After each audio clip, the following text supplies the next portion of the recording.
Hi bro. ఇప్పుడే దేవర trailer చూసిన, కానీ నాకు ఈ ట్రైలర్ చూస్తున్న కొద్దీ కొన్ని డౌట్స్ వస్తున్నాయి బ్రో.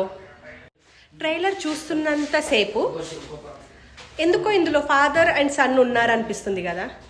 ఈ సెంటిమెంట్ వర్కౌట్ అవుతుందా? ఎందుకంటే ఆల్రెడీ శక్తి ఆంధ్ర వాళ్ళ చూసినాం కదా. ఇంకొకటి రాజమౌళి సెంటిమెంట్ ఒకటి ఉంది.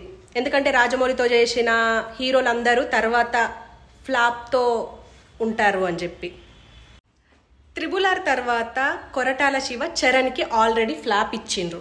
కానీ ఎందుకో హోప్ వస్తుంది అంటే ట్రైలర్ చూసిన తర్వాత. కానీ నాకు ఇంకా డౌట్ ఉంది.